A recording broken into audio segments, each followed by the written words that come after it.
പാവിത്രത്തിന്റെ ഒരു അപ്കമിങ് എപ്പിസോഡിലേക്ക് എല്ലാവർക്കും സ്വാഗതം.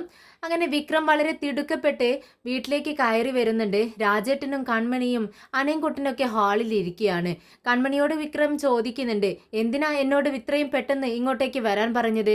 സുഡർമോളുടെ അടുത്ത് നിന്നും അങ്ങനെയൊന്നും എനിക്ക് പെട്ടെന്ന് വരാൻ പറ്റത്തില്ല. നിങ്ങൾക്കത് അറിയാവുന്ന കാര്യമല്ലേ? എന്താ ഇത്ര അത്യാവശ്യം ഇവിടെ എന്ന് ചോദിക്കുകയാണ്.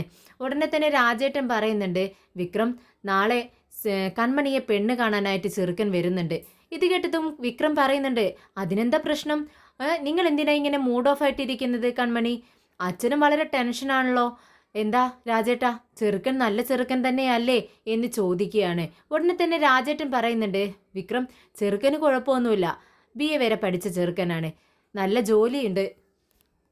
പക്ഷേ വേറൊരു പ്രശ്നമുണ്ട് വിക്രം എന്ന് പറയുമ്പോൾ വിക്രം ചോദിക്കുന്നുണ്ട്, എന്താ രാജേട്ടാ, എന്താണെങ്കിലും പറയൂ, എനിക്ക് പെട്ടെന്ന് പോകണമെന്ന് പറയുന്നുണ്ട്.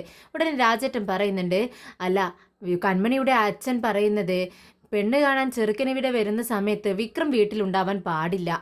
എന്നാൽ കൺമണിക്ക് വിക്രം വീട്ടിലുണ്ടാവണമെന്ന് നിർബന്ധവും. എന്താണ് ചെയ്യേണ്ടതെന്ന് ഞങ്ങൾക്ക് അറിയുന്നില്ല എന്ന് പറയുവാണ്. ഇത് കേട്ടതും വിക്രം എല്ലാവരുടെ മുഖത്തേക്ക് മാറി മാറി നോക്കുവാണ്. പെട്ടെന്ന് കൺമണിയുടെ അച്ഛൻ പറയുന്നുണ്ട്, വിക്രം, എൻ്റെ മകളുടെ ജീവിതത്തെപ്പറ്റി എനിക്ക് ആശങ്കയുണ്ട്. ഒരച്ഛൻ്റെ സ്ഥാനത്ത് നിന്ന് നീ ചിന്തിക്കണം, എങ്കിൽ മാത്രമേ നിനക്ക് ആ ടെൻഷൻ മനസ്സിലാവത്തുള്ളൂ. കഴിഞ്ഞ തവണ എൻ്റെ മോളെ പെണ്ണ് കാണാൻ വന്ന സമയത്ത് ആ ചെറുക്കൻ നിന്നെയും എൻ്റെ മോളെയും ചേർത്ത് വേണ്ടാത്തതെല്ലാം പറഞ്ഞ് ആ വിവാഹം മുടങ്ങിപ്പോയി. ഇത്തവണ അത് വേണ്ടല്ലോ എന്ന് വിചാരിച്ചാണ് ഞാൻ ഇങ്ങനെ പറയുന്നത്. കേട്ടതും വിക്രം പറയുന്നുണ്ട്, നിങ്ങൾ പറയുന്നത് ശരിയാണ്. എനിക്കും സുഡർമോളുടെ അടുത്തു നിന്നും ഇങ്ങോട്ട് വരാൻ വളരെ ബുദ്ധിമുട്ടാണ്. അവളെ തനിച്ചാക്കി എനിക്ക് വരാൻ പറ്റത്തില്ല. അതുകൊണ്ട് തന്നെ നിങ്ങൾ എല്ലാവരും ചേർന്ന് ഈ വിവാഹം നല്ലതാണെങ്കിൽ നിശ്ചയിക്കണം. അവർ എന്താവശ്യപ്പെട്ടാലും അത് കൊടുക്കാൻ ഞാൻ തയ്യാറാണ്. അച്ഛൻ എന്ത് വേണമെങ്കിലും ചെയ്തോളൂ. എന്നാൽ കൺമണി പറയുന്നുണ്ട്, ഇല്ല വിക്രം, നീ വരാതെ ഞാൻ പെണ്ണ് കാണാൻ നിന്ന് കൊടുക്കത്തില്ല. എനിക്ക് പറ്റത്തില്ല. ഇത്രയും എന്നെ വളർത്തി വലുതാക്കി എനിക്ക് ജോലിയെല്ലാം മേടിച്ചു തന്ന് എന്നെ ഇത്രയും നിലയിലെത്തിച്ച ഇല്ലാതെ, വിക്രം ഇല്ലാതെ എനിക്കൊരു നല്ല കാര്യം വരുമ്പോൾ വിക്രം വേണ്ടേ? അതേ സ്ഥാനത്ത് നീ തന്നെ ഉണ്ടാവണം. നീ ഇല്ലാതെ പെണ്ണ് കാണൽ ചടങ്ങ് നടക്കില്ലെന്ന് കൺമണി തീർത്ത് പറയുന്നുണ്ട്. എന്താ കൺമണി നീ പറയുന്നത്? അച്ഛൻ പറയുന്നത് ശരിയല്ലേ? നിനക്ക് നിന്റെ വിവാഹമാണോ വലുത്, അതോ നിന്റെ പെണ്ണ് കാണാൻ സമയത്ത് ഞാനിവിടെ ഉണ്ടാവുന്നതാണോ നിനക്ക് വലുതെന്ന് ചോദിക്കുമ്പോൾ എനിക്ക് എല്ലാം വലുതാണ്. ഇന്ന് വിവാഹം ചെറുക്കൻ കാണാൻ വരുന്ന സമയത്ത് വിക്രം വേണ്ട എന്ന് വെക്കും. പിന്നീട് വിക്രമിനെ എൻ്റെ നിശ്ചയത്തിന് വരാൻ പാടില്ലെന്ന് പറയും വിക്രമിനോട്. അത് കഴിഞ്ഞ് എൻ്റെ വിവാഹത്തിനും പങ്കെടുക്കാൻ പാടില്ലെന്ന് പറഞ്ഞാൽ എനിക്കത് ശരിയാവുന്ന കാര്യമല്ല വിക്രം. അതുകൊണ്ട് തന്നെ ഇതിന് ഞാൻ സമ്മതിക്കത്തില്ല. കൺമണി, ഞാൻ പറയുന്നതെന്ന് കേൾക്ക്. ഞങ്ങൾക്കിപ്പോൾ പ്രധാനം നിന്റെ വിവാഹമാണ്, അത് നടന്നു കാണണം. ഉടനെ തന്നെ കൺമണി പറയുന്നുണ്ട്, വിക്രം, എനിക്ക് നിങ്ങളില്ലാത്തൊരു വിവാഹം വേണ്ട. നിങ്ങളുള്ള വിവാഹം മാത്രം മതി എനിക്ക്. ഞാനത് തീർത്ത് പറയുന്നു. എല്ലാവരും അത് അനുസരിക്കണമെന്ന് പറയുവാണ്. എന്നാൽ അച്ഛനിത് കേട്ട് ഒരുപാട് വിഷമം തോന്നുന്നുണ്ട്. നാളെ പെണ്ണ് കാണാൻ വരുന്ന സമയത്ത് നിങ്ങളിവിടെ ഉണ്ടായിരിക്കണം. ഇല്ലാന്നുണ്ടെങ്കിലുണ്ടല്ലോ, ഞാൻ ആ ചെറുക്കൻ്റെ മുഖത്തേക്ക് ഞാൻ കൊണ്ടുവന്ന ചായ ഒഴിച്ച് നിങ്ങളെ എനിക്ക് ഇഷ്ടമായില്ല എന്ന് പറഞ്ഞ് ഞാൻ പിന്നെ ഇവിടെ നിന്നും ആട്ടിയിറക്കും. അങ്ങനെ വേണ്ടാന്നുണ്ടെങ്കിൽ നിങ്ങൾ വന്നിരിക്കണം. ഇത് എൻ്റെ തീരുമാനമാണ് എന്ന് പറഞ്ഞുകൊണ്ട് കൺമണി അകത്തേക്ക് കയറി പോകുന്നുണ്ട്. പെട്ടെന്ന് രാജേട്ടൻ പറയുന്നുണ്ട്, വിക്രം, അവൾ പറഞ്ഞിട്ട് പോയത് കണ്ടില്ലേ? അത് കൺമണിയാണ് ആള്. അതുകൊണ്ട് തന്നെ അവൾ പറഞ്ഞതുപോലെ ചെയ്യും. ആ ചുടുചായ എടുത്ത് ആ ചെറുക്കൻ്റെ മുഖത്തേക്ക് എങ്ങനെ ഒഴിച്ചാൽ അതിൻ്റെ മുഖമാകെ പൊള്ളി പോകത്തില്ലടാ. അതാ എന്ത് പിഴച്ചോ, ഇവളുടെ വാശി അവിടെ തീർത്തിരിക്കും അവൾ. നിനക്ക് അവളുടെ സ്വഭാവം അറിയാമല്ലോ വിക്രം എന്ന് പറയുവാണ്. ഉടനെ തന്നെ വിക്രം കൺമണിയുടെ അച്ഛനോട് പറയുന്നുണ്ട്, അച്ഛൻ അവളുടെ സ്വഭാവം അറിയാമല്ലോ, അവൾ പറഞ്ഞാൽ പറഞ്ഞതുപോലെ ചെയ്തിരിക്കും. എന്തായാലും നാളെ ഞാൻ എന്തായാലും ഇവിടെ ഉണ്ടായിരിക്കും. അവൾ പെണ്ണ് കാണാൻ വരുന്ന സമയത്ത് എന്ത് സംഭവിക്കുമെന്ന് നമുക്ക് നോക്കാം. എന്ത് വന്നാലും ഞാനുണ്ടല്ലോ എന്ന് പറയുവാണ്. ഇത് കേട്ടിട്ട് കൺമണിയുടെ അച്ഛൻ പറയുന്നുണ്ട്, ശരി, അങ്ങനെ തന്നെ നടക്കട്ടെ, അല്ലാതെ എന്ത് ചെയ്യാനാ, വിധി പോലെ സംഭവിക്കട്ടെ എന്ന് പറയുവാണ്. പിന്നീട് വിക്രം അവിടുത്തെ കാര്യങ്ങളെല്ലാം രാജേട്ടനെയും അനിയൻകുട്ടനെയും ഒക്കെ ഏൽപ്പിച്ചുകൊണ്ട് വേഗം തന്നെ സുഡറിൻ്റെ അടുത്തേക്ക് അവിടെ നിന്നും പോകുന്നുണ്ട്. പിറ്റേ ദിവസം തന്നെ കൺമണിയെ പെണ്ണ് കാണാൻ വരുന്നതിനുള്ള എല്ലാ ഒരുക്കങ്ങളും ചെയ്തുകൊണ്ടിരിക്കുകയാണ്. എല്ലാവരും പുതിയ ഡ്രസ്സൊക്കെ അണിഞ്ഞുകൊണ്ടിരിക്കുന്നു. കൺമണിയെ ഫ്രണ്ട്സ് എല്ലാവരും ചേർന്ന് ഒരുക്കിക്കൊണ്ടിരിക്കുകയാണ്. കുറച്ച് സമയം കഴിഞ്ഞതും കൺമണിയുടെ അച്ഛൻ വാച്ചിലേക്ക് നോക്കിക്കൊണ്ട് ചോദിക്കുന്നുണ്ട്, അല്ല രാജ, എന്താ വരാത്തത് അവർ? എൻ്റെ വാച്ചിൽ സമയം തെറ്റാണോ എന്ന് ചോദിക്കുന്നുണ്ട്. ഉടനെ തന്നെ രാജേട്ടൻ പറയുന്നുണ്ട്, നിങ്ങളുടെ വാച്ചിലെ സമയം തെറ്റൊന്നുമല്ല അച്ഛാ, അവരെ കാണുന്നില്ല. ഉടനെ തന്നെ എന്ത് പറ്റി, കറക്റ്റ് സമയത്തെ അവരെ കാണുന്നില്ലല്ലോ എന്നിങ്ങനെ കൺമണിയുടെ അച്ഛൻ ചോദിക്കുമ്പോൾ അനിയൻകുട്ടൻ പറയുന്നുണ്ട്, ഇത് മുഹൂർത്തം നോക്കാൻ വിവാഹമൊന്നും ആയില്ലല്ലോ, നിശ്ചയമൊന്നും അല്ലല്ലോ അച്ഛ, അവർ വരട്ടെ എന്ന് പറഞ്ഞ് സമാധാനിപ്പിക്കുകയാണ്. അങ്ങനെ കുറച്ച് സമയം കഴിഞ്ഞതും കൺമണിയെ പെണ്ണ് കാണാനുള്ള ചെറുക്കൻ വരുന്നുണ്ട്. എല്ലാവരും തന്നെ ചെറുക്കനെ അകത്തേക്ക് വിളിക്കാനായി പുറത്തേക്ക് ഇറങ്ങുന്നുണ്ട്. ഇതേ സമയം ചെറുക്കൻ്റെ അച്ഛനും ചെറുക്കനും തമ്മിൽ കാറിനടുത്ത് നിന്ന് ഒരു തർക്കം നടക്കുകയാണ്. അച്ഛൻ ചെറുക്കനോട് പറയുന്നുണ്ട്, മോനെ നീ അകത്തേക്ക് വാ, അവരോട് കാര്യം പറഞ്ഞിട്ട് പോവാമെന്ന് പറയുന്നുണ്ട്. പക്ഷേ ചെറുക്കൻ ദേഷ്യപ്പെട്ട് നിൽക്കുവാണ്. പെട്ടെന്ന് വിക്രം അടുത്തേക്ക് ചെന്നിട്ട് പറയുന്നുണ്ട്, നിങ്ങൾ എന്താണ് ഇവിടെ നിൽക്കുന്നത്, അകത്തേക്ക് വരൂ എന്ന് പറയുമ്പോൾ പെട്ടെന്ന് ചെറുക്കൻ ഇവരെ നോക്കിക്കൊണ്ട് ചോദിക്കുന്നുണ്ട്, നിങ്ങളിൽ ആരാണ് അവളുടെ ആൾ എന്ന് ചോദിക്കുകയാണ്. വിക്രമിന് ഒന്നും തന്നെ മനസ്സിലാവുന്നില്ല. വിക്രം, എന്താ നിങ്ങളിങ്ങനെ സംസാരിക്കുന്നതെന്ന് ചോദിക്കുന്നുണ്ട്. ഉടനെ തന്നെ അവൻ ദേഷ്യത്തോടെ പറയുന്നുണ്ട്, അതെ, നിങ്ങളുടെ വീട്ടിലെ പെണ്ണിൻ്റെ വിശേഷണങ്ങളെല്ലാം പുറത്ത് എല്ലാവരും പാടി നടക്കുന്നുണ്ട്. ഉടനെ തന്നെ കൺമണിയുടെ അച്ഛൻ പറയുന്നുണ്ട്, എന്താ നിങ്ങളീ പറയുന്നത്, എൻ്റെ മകളുടെ സ്വഭാവത്തെ പറ്റി നാട്ടുകാർ പറയുന്നുണ്ടെന്നോ, എൻ്റെ മോളുടെ സ്വഭാവം നല്ല സ്വഭാവമാണ്, അവളെപ്പോലെ ഒരു നല്ല പെൺകുട്ടി ഇവിടെ തന്നെ ഇല്ല എന്നൊക്കെ പറയുവാണ്. എന്തിനാ ഒരുപാട് പേരൊക്കെ പറയുന്നത്, നിങ്ങളുടെ പെൺകുട്ടിയുടെ സ്വഭാവത്തെക്കുറിച്ച് എല്ലാ വിശേഷണങ്ങളും സ്വഭാവ വിശേഷണങ്ങളും അച്ചടിച്ചുകൊണ്ട് പോസ്റ്റർ ഒട്ടിച്ച് വെച്ചിരിക്കുന്നു എല്ലായിടത്തും എന്ന് പറയുവാണ്. ഇത് കേട്ട് വിക്രമും എല്ലാവരും ഞെട്ടുന്നുണ്ട്. ഒരേ സ്വരത്തിൽ എല്ലാവരും ചോദിക്കുന്നുണ്ട്, എന്ത് പോസ്റ്ററോ? പെട്ടെന്ന് വിക്രം പുറത്തേക്ക് ഇറങ്ങി, വീടിന് പുറത്തേക്ക് ഇറങ്ങി നോക്കുവാണ്. അപ്പോഴാണ് എല്ലാ മതിലിലും വിക്രമും കൺമണിയും അനിയൻകുട്ടൻ, രാജേട്ടൻ, ഇങ്ങനെ എല്ലാവരുടെയും ഇടയിൽ കൺമണി നിൽക്കുന്ന ഫോട്ടോ ഒട്ടിച്ചു വെച്ചിരിക്കുകയാണ്. എന്നാൽ ഈ ചെറുക്കൻ ദേഷ്യത്തോടെ പറയുന്നുണ്ട്, നിങ്ങളുടെ വീടിന് മുന്നിൽ ഇതാ ഒട്ടിച്ചു വെച്ചിരിക്കുന്നു, നിറയെ ഒട്ടിച്ചു വെച്ചിട്ടുണ്ടല്ലോ, എന്നിട്ട് നിങ്ങളിത് കണ്ടില്ലേ എന്ന് പരിഹാസത്തോടെ ചോദിക്കുന്നുണ്ട്. പെട്ടെന്ന് തന്നെ ആ ചെറുക്കൻ ആ പോസ്റ്ററിൽ ഒട്ടിച്ചിരിക്കുന്നത് വായിക്കുന്നുണ്ട്.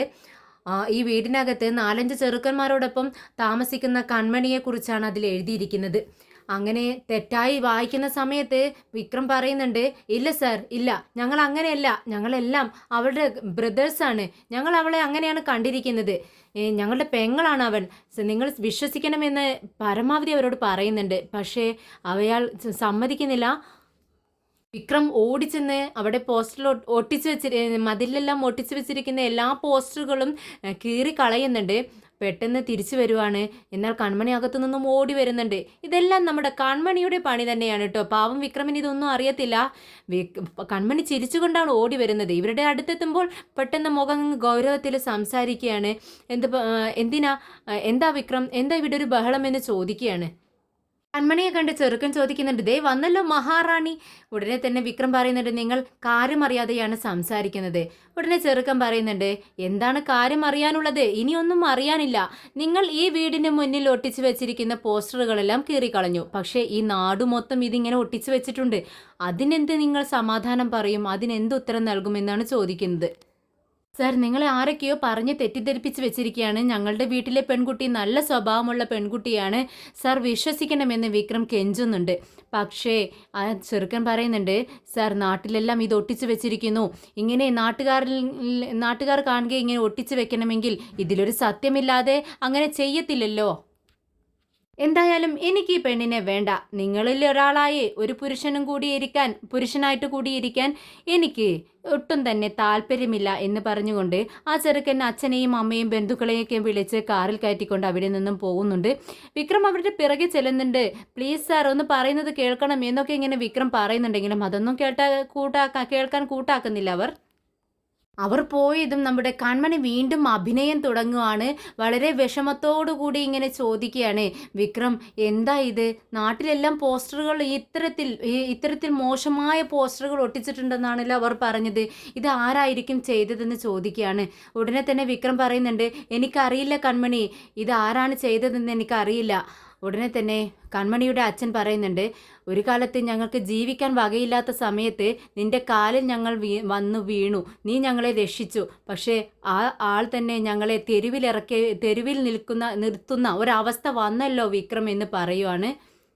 അതിനച്ഛൻ ഞാനൊന്നും ചെയ്തില്ലല്ലോ എന്ന് വിക്രം പറയുന്നുണ്ട്. പക്ഷേ അദ്ദേഹത്തിന് അതൊന്നും കേൾക്കാനുള്ളൊരു മാനസികാവസ്ഥയിലായിരുന്നില്ല. കൺമണിയുടെ അച്ഛൻ കരഞ്ഞുകൊണ്ട്, ഒന്ന് പോ വിക്രം, നീ തന്നെയാണ് ഇതിനെല്ലാം കാരണം, ഇനി എൻ്റെ മകളുടെ ജീവിതം എന്തായിരിക്കുമെന്ന് എനിക്ക് അറിയത്തില്ലല്ലോ എന്ന് കരഞ്ഞുകൊണ്ട് അകത്തേക്ക് കയറി പോകുന്നുണ്ട്. കൺമണിയുടെ അച്ഛൻ അകത്തേക്ക് ചെന്നതും അദ്ദേഹം ആത്മഹത്യയ്ക്ക് വേണ്ടി ശ്രമിക്കുകയാണ്.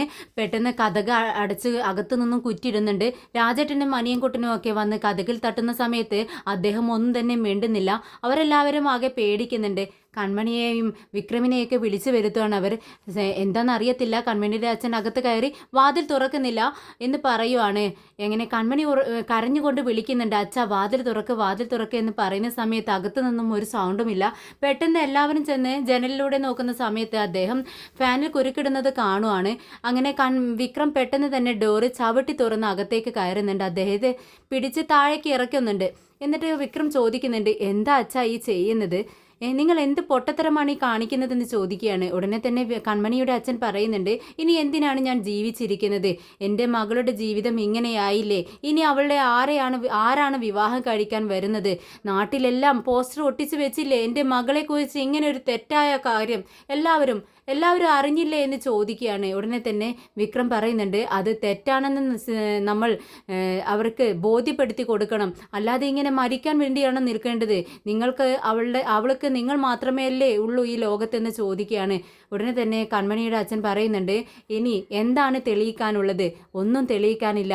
നാട്ടുകാരെല്ലാം അറിഞ്ഞില്ലേ എൻ്റെ മകളെ മോശപ്പെട്ട ഒരു പെൺകുട്ടിയാണെന്ന രീതിയിൽ എല്ലാവരും അറിഞ്ഞില്ലേ? ഇനി എന്താണ് ബോധ്യപ്പെടുത്താനുള്ളത്? ഇനി ആരെങ്കിലും എൻ്റെ മകളെ വിവാഹം കഴിക്കാൻ തയ്യാറായിട്ട് വരുമോ എന്ന് ചോദിക്കുന്നുണ്ട്. എന്നാൽ കൺമണിയാണെങ്കിൽ കിട്ടിയ ചാൻസ് ഉപയോഗിച്ച് പരമാവധി അഭിനയിക്കുന്നുണ്ട്. വളരെ ദുഃഖിതയായി കരഞ്ഞുകൊണ്ട് ഇരിക്കുകയാണ് കൺമണി.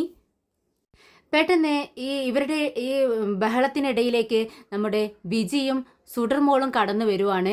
സുഡർമോൾ സിംബ എന്ന് വിളിക്കുന്നത് കേട്ട് പെട്ടെന്ന് എല്ലാവരും അങ്ങോട്ടേക്ക് നോക്കുവാണ്.